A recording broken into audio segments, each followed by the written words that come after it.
I heard it said once that 85% of self-made millionaires, they read 2 or more books per month. Okay, and I'm not talking about leisurely reading, although you can read leisurely books. There's nothing wrong with leisurely books, but what I'm talking about is successful people. They read books that encourage self-improvement. I'm going to give you 10 great books for success. Get your cameras out or your notebooks. These are 10 books that you ought to read. You said, Jermaine, I haven't read any books last year. I haven't read any books this year. All right, forgive yourself. Forgive yourself. Like in the Catholics, they do the in the name of the Father, and forgive yourself. Read something that's going to improve that area. Be strategic is what I'm saying. Don't just pick up Harry Potter and read it for the sake of reading. Right? Pick up something that's going to broaden your knowledge. It's going to help you to understand the world. It's going to help you to be well-rounded. It's going to give you perspective. It's going to help you to enhance your critical thinking.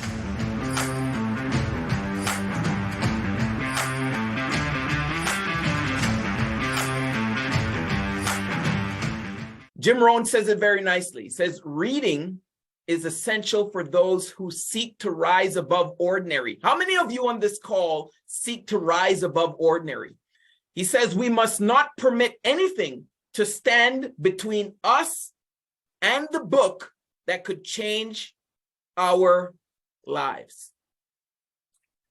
Change our lives.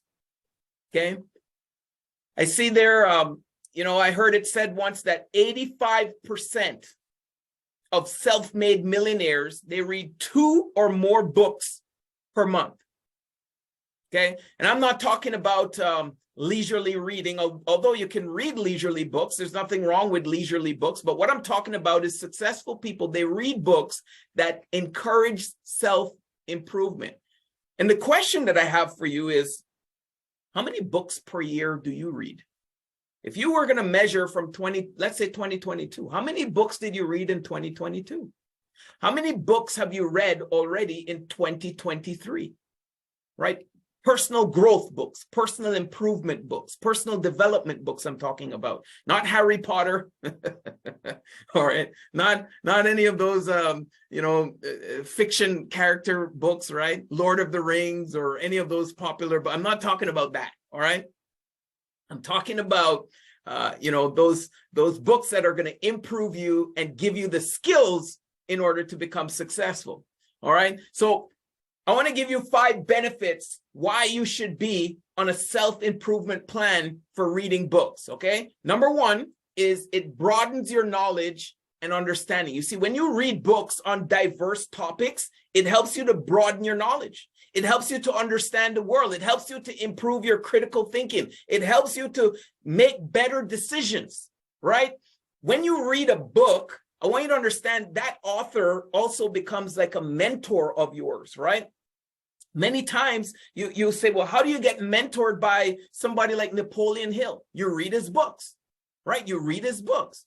Number 2, you're going to develop new skills. You see, when you read book on new subjects, it helps you to develop new skills, new insights, right? New ideas. This is what's going to help you towards your goal. Maybe you're one idea away from your next goal, one idea away from your next target, right? Where can you get that? Maybe you're going to find it in a book. And then you can apply these principles, apply these skills, apply these insights to your personal life. And then your life will get better and better and better. Number 3, it improves your concentration. It's a fact, right? Regular reading improves your concentration. It improves your focus. It improves how you concentrate. And this is going to have a positive impact on also other areas of your life, right? Number 4, it enhances creativity. Reading enhances your creativity. It enhances your imagination. It helps you to come up with new ideas, new solutions, new ways of tackling a problem, right? Number 5, it reduces stress. Reading is a great way, believe it or not, to reduce stress. If you're stressed out, read, all right? Read a personal development book if you're stressed out. It improves your mental health and it improves your overall well-being. Like I said, this guy here, Bill Gates, reads over 50 books per year. 50 books. In fact, when he goes on vacation, he travels around with a tote full of books. You know, someone said, yeah, but Jermaine, he's wealthy. He can spend time reading all those books. Let me tell you, he was reading those books in order to get wealthy. He was reading those 50 books a year before he got wealthy, right? So it's important, right? I'm going to give you 10 great books for success. Get your cameras out or your notebooks. These are 10 books that you ought to read. You said, Jermaine, you know, I haven't read any books last year. I haven't read any books this year. All right, forgive yourself. Forgive yourself. You know, like in the Catholics, they do the you know, in the name of the Father, and forgive yourself. All right, but the past is the past. Now you're gonna go forward, focus on the future, and forgive yourself. Here's 10 books that you ought to have on your shelf. All right, I've read these, so I'm going to talk from experience. First one on the screen, Think and Grow Rich. This is a book that's going to give you insights on how to accumulate wealth and live a successful life. It's a must-read book for an entrepreneur. If you're an entrepreneur or thinking about being an entrepreneur, you must read, not should, you must read that. This is a must-read for an entrepreneur, all right? The next one, The Magic of Thinking Big.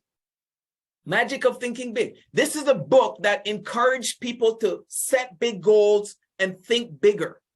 One of the challenges that I had was I was thinking too small. All the goals that I set, I was achieving them. Then I learned, okay, I can set bigger goals and achieve those goals, right? The challenge that a majority of people have is they think too small. And this book is a great way to help people overcome that. The third one is 177 Mental Toughness Secrets of the World Class by Steve Siebold. This is a favorite book of mine. I read this book every single year. Every year, I reread this book.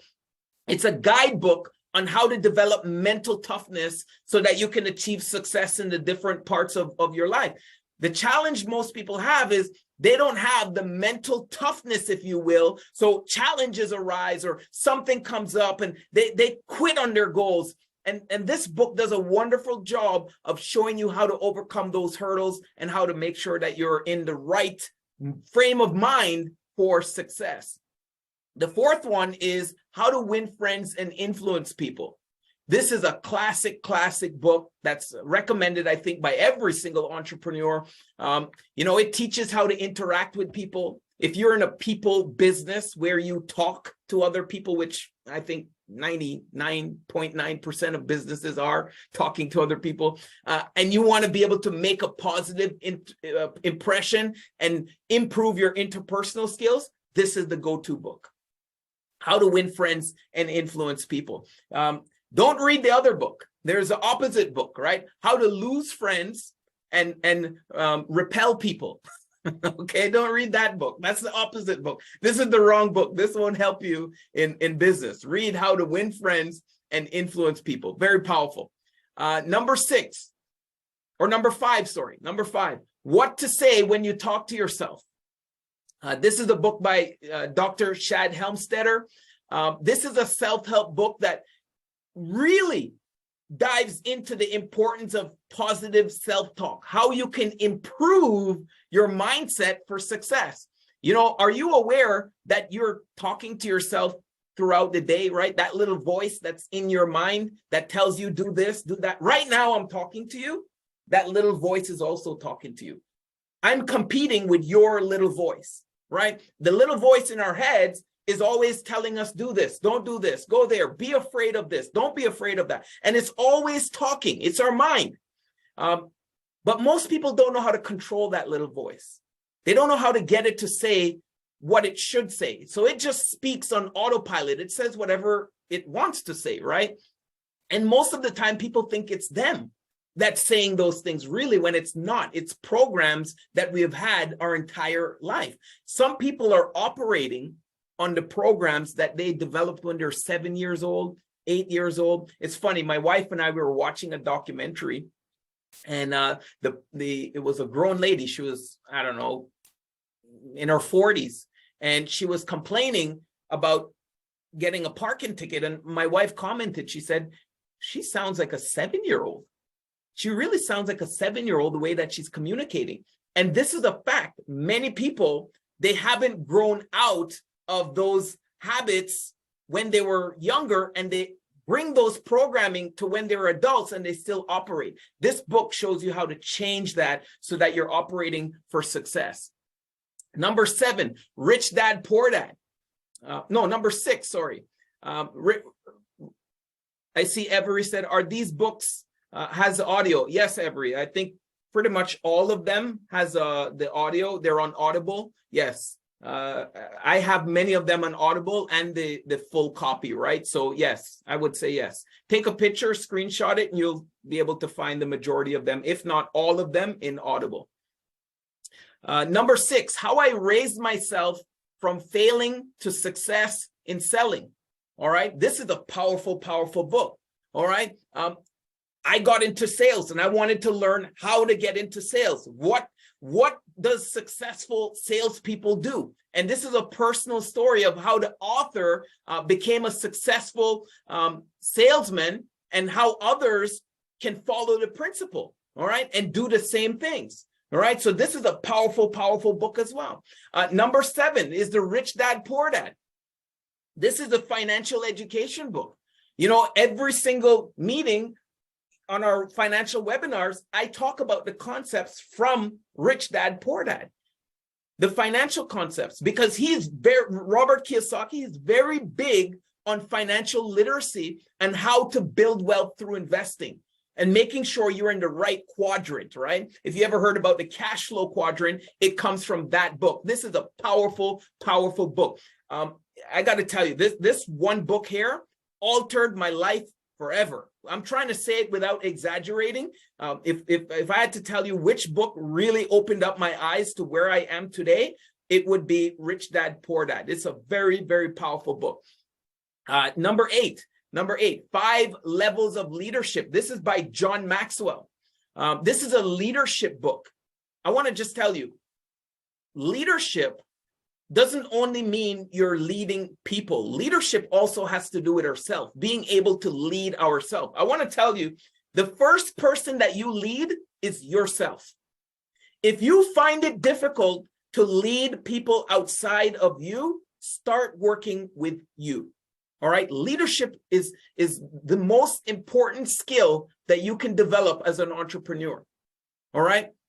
And this book is written by John Maxwell. Anything that John writes about leadership, I read it, right? He has many other books, but this is one of the most impactful books that I have read from John Maxwell, The 5 Levels of Leadership. So this book, it outlines the 5 levels that are in leadership, and it teaches you how to improve on each level, how to improve your leadership skills, and how you can make an impact on both your personal life and both your professional life.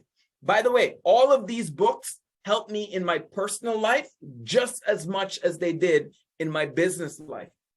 So I want to tell you, it's not one or the other. Number nine. This is a book by Norman Vincent Peale. It's called The Power of Positive Thinking. All right. Many of us don't know how negative we are. We don't know. We speak in the negative term, but we think we're being positive. You know, many times I'll hear someone that they'll say, they think positive about money, but they'll say stuff like, I'm broke. That is such a negative term, right? That is what's going to happen if the person keeps saying that. Just they keep thinking that, that's exactly what happens. The person ends up being broke, right? And it's understanding how to think positively and shift it. So this book emphasizes the power of positive thinking and how it can improve your overall quality of life, not just business, but also in your personal life. And the last one, which is very powerful, is The Power of Habit. And The Power of Habit is very powerful because this book, it explores the science behind the habits and how to form new habits, how to break bad habits, and how to create that lasting change. You know, you have habits you don't even know you have. When you walk into the shower, I'm not going to be overly explicit here or very visual. I'm not going to give any visuals here, but when you walk into the shower, all right, I bet you start the same time every single time. When you brush your teeth, you start on the same side every time, right? You know, maybe you get in the shower, you start with this armpit or whatever it is. You start with the same area every single time. When you're drying off with the towel, you dry off with the same side every time. You do things habitually. This book teaches you how to turn your habits into success habits. Why? Because your habits you don't need to think about.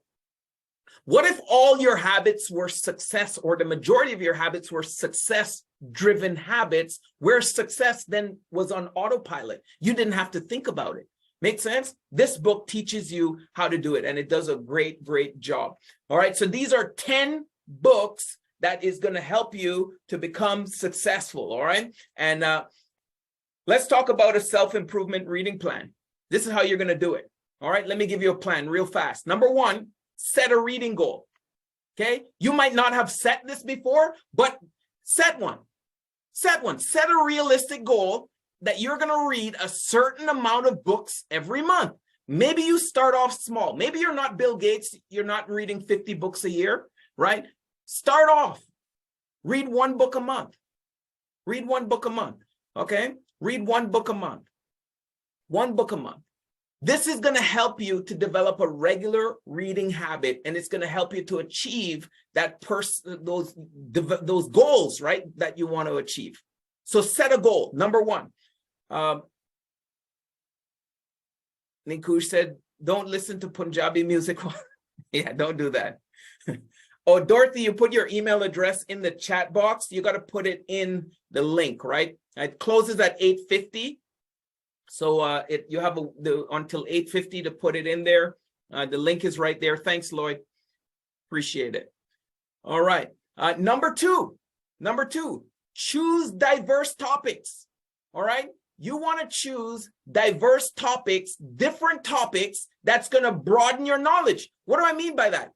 Let's say that you're not very good at interpersonal skills. Read how to win friends and influence people. Let's say that you're not good at leadership. Read, one of John Maxwell's books on leadership, the 5 levels of leaderships, or the 21 laws of leaderships, or read something that's going to improve that area. Be strategic is what I'm saying. Don't just pick up Harry Potter and read it for the sake of reading.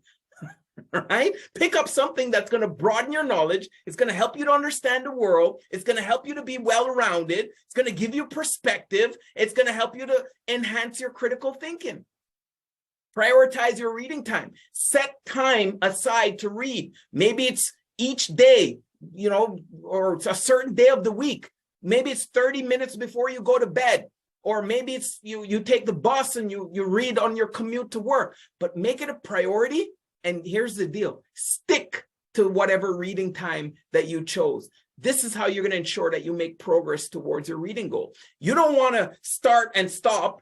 You want to stick to it. Whatever time that you set, stick to it. That's the key. All right. And number 4, most important, take notes and reflect. Remember this, knowledge is not power. Applied knowledge is power. So you want to take notes as you're reading.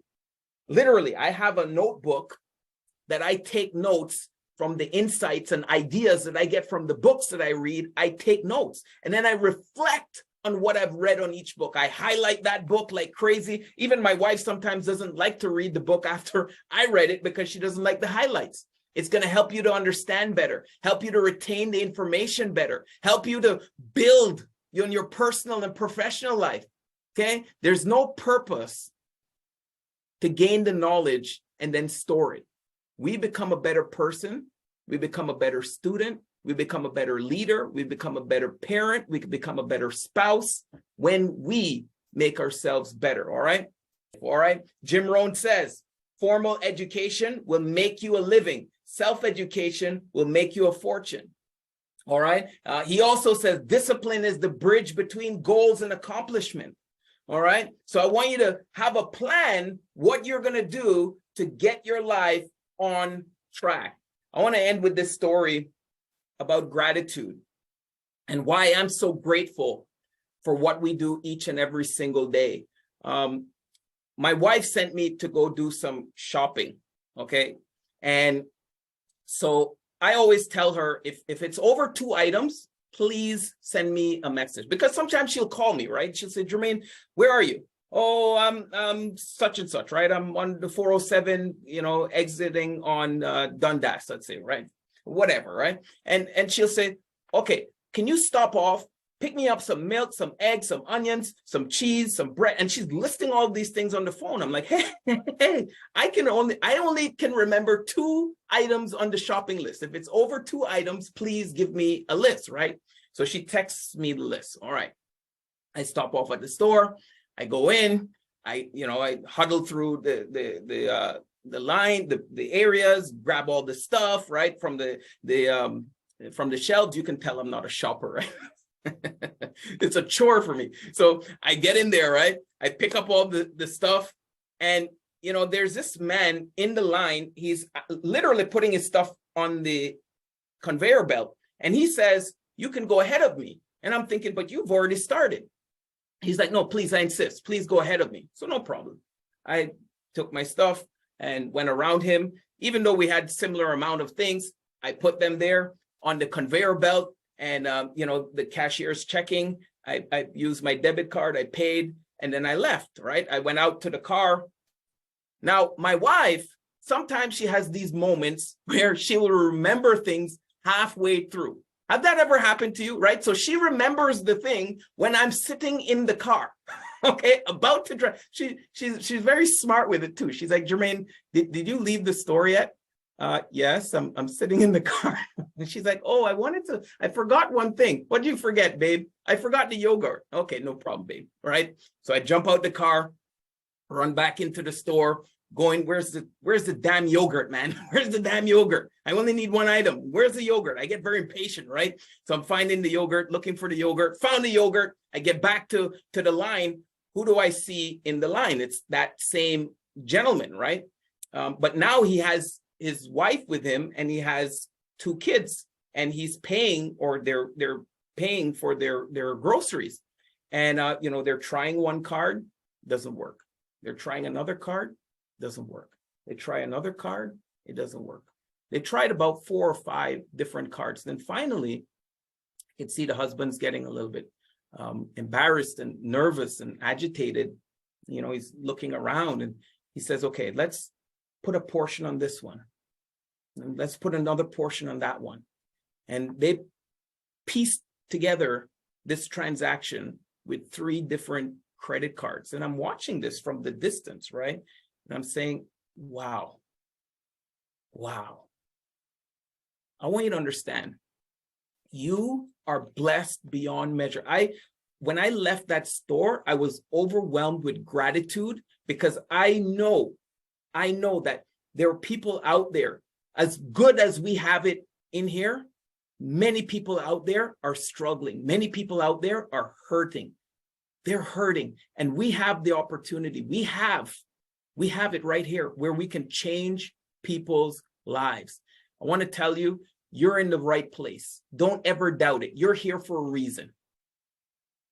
You're here for a reason. I'm talking to you, right? If you can see me, I'm looking in the camera. I'm looking right at you. I'm talking to you right now. You're here for a reason. I want you to understand, you are here to do something great. You're here to do something special with your life. Don't let silly people talk you out of your goals and your dreams. I remember when I was first starting, someone would try to talk me out of what I'm doing, talk me out of helping families, talk me out of putting people in a better financial path. Someone would try to talk me out of it. Such selfishness, they would try to talk me out of it. But I realized we're here for a reason. We're here for a purpose. Don't ever let someone talk you out of your goals and your dreams. And every day, you got to be thankful that you're here. Every day, give gratitude. God bless you. Have yourself an amazing night, and congratulations to the winner of the card. We'll announce the winner next week. All right, on the next meeting, we're going to announce the winner. So if you won, please show back up. All right. God bless you. Have yourself an amazing, amazing night. And we'll see you next Money Monday. God bless.